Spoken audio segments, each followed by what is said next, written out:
কুরবানির ঈদকে সামনে রেখে জেলার খামারিরা গরু পরিচর্যায় ব্যস্ত সময় পার করছেন। এরই মধ্যে খামারগুলো থেকে বিভিন্ন দামে গরু বিক্রি হচ্ছে। এই খামারে বিক্রির জন্য রয়েছে ছোট বড় মিলিয়ে একাধিক গরু।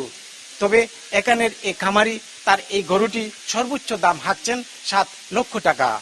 মৌলভীবাজার শহরের শাহ মোস্তফা সড়কের রাজু ডেইরি ফার্মের মালিক হানিফ মাহমুদ রাজু পরিবারের দুধের চাহিদা মেটাতে শখ করে সিন্ধি জাতের একটি গাভী কিনে আনেন। এই গাভী একে একে বাচ্চা দেয়। তখন এই বাচ্চাগুলো বড় হলে একটি নিজের কুরবানির জন্য রেখে বাকিগুলো ঈদের হাটে বিক্রি করে দেন। তবে ক্রেতারা হাটে নয়, তার খামারে এসে পছন্দের গরু কিনে নিয়ে যান।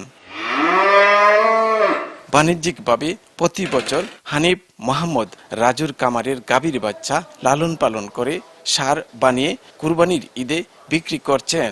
এবছর সে তার কামারের 4টি সার প্রস্তুত করেছেন বিক্রির জন্য।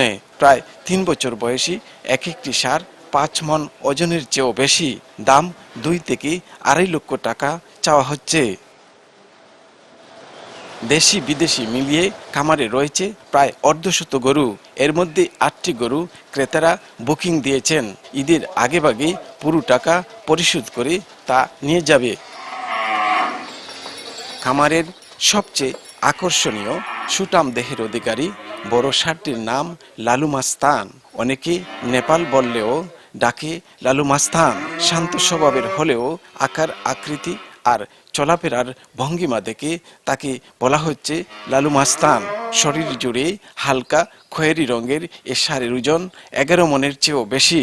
ব্রাহ্মা ক্রস জাতীয় এ ষাঁড়ের বয়স 3 বছর। 3 বেলা 10 কেজি দানাদার খাবারের পাশাপাশি সবুজ ঘাস খায় কম করে হলেও 20 কেজি। প্রতি মাসে লালু মাস্তানের খাবারের পেছনে ব্যয় হচ্ছে প্রায় 20,000 টাকা।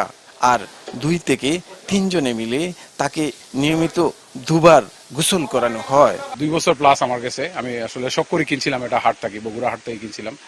তো এইগু মোটামুটি আমি অনুমান করি, আর স্কেল নাই যেহেতু, প্রায় 11 মণ প্লাস হওয়ার কথা।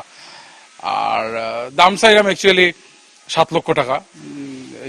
মনে করো আলোচনা করিয়া এটা সাব্যস্ত করিয়া যদি হয় আমার, তখন হয়তো আমরা বিক্রি করলাম। তার লগে আরো 2টা সার আছে, এগুলা মনে করো যে 7 মণ 7.5 মণ করিয়া ওজন হইব। সেগুলাও আমিও মনে করো 3 লক্ষ করিয়া দাম ছাড়াম। আর ছোট যে গরুগুলা আছে, এই ছোট গরুগুলা 100 কেজি প্লাস থেকে আরম্ভ করিয়া আলহামদুলিল্লাহ ও পর্যন্ত আছে, 11 মণ পর্যন্ত আছে। 1 লক্ষ 30, 40, 70, 80 এরকম করিয়া বেশ কিছু গরু আলহামদুলিল্লাহ ফালছি। আমরা বিভিন্ন জনে বিভিন্ন জাত করে তারে ডাকি। আর এই গরুটাই আমরা কানি দিই 3 বেলা, ভুসি, চুলা, সোয়াবিন, ঘাস, এরপরে সাইলেস দিয়ে আমরা ইত্যাদি 3 বেলা খাবার দিই। আর অলরেডি আমার বছর প্রায় 7-8টা আর 10টার মতো বিক্রি হয়ে গেছে, আর রয়েছে কিছুটা, এখানে ইনশাল্লাহ বিক্রি হয়ে যাব। আমরা খুব যত্ন করতাম। আমরা গরু কিভাবে সুস্থ থাকে, কিভাবে একটা থাকে, মানে যে কোনো ক্ষেত্রে যে কোনো যাতে সমস্যা আসে না, তাই আমরা ওরকম লালন পালন রেগুলার 2 বেলা 3 বেলা গোসল দিলাম, যাতে গরু সুস্থ থাকে। যেজন কাস্টমারে আইসিয়া মানে আমাদের যে গরুটা যাতে হয় না যে আমাদের খামারে কোনো নোংরা ভাবে আমরা পালছি, তার যাতে বোঝা যায় না। কুরবানির ঈদকে সামনে রেখে খামারগুলোতে কঠোর নজরদারি রয়েছে বললেন মৌলভীবাজার সদর উপজেলার প্রাণী সম্পদ কর্মকর্তা মোহাম্মদ শাহিনুল হক। নজরদারির ক্ষেত্রে আমাদের এখানে প্রত্যেকটা যেখানে এখানে আমার উপজেলা সদর সাথে আমাদের কিন্তু জেলা দপ্তরের 2-3টা অফিস আছে। সেই অফিসগুলোও কিন্তু নিয়মিতভাবে প্রত্যেকটা খামারে যাওয়ার চেষ্টা করতেছে। এই খামারে আজ থেকে 1.5 বছর আগে বগুড়া জেলার স্থানীয় একটি হাট থেকে 2 লক্ষ টাকা দামে এই গরুর বাচ্চাটি কিনেছিলেন। দীর্ঘ 2 বছর লালন পালনের পর এখন 11 মণ ওজনের এই গরুটি 7 লক্ষ টাকায় বিক্রির ইচ্ছে রয়েছে তার। শাহ ওলিদুর রহমান, সময় সংবাদ, মৌলভীবাজার।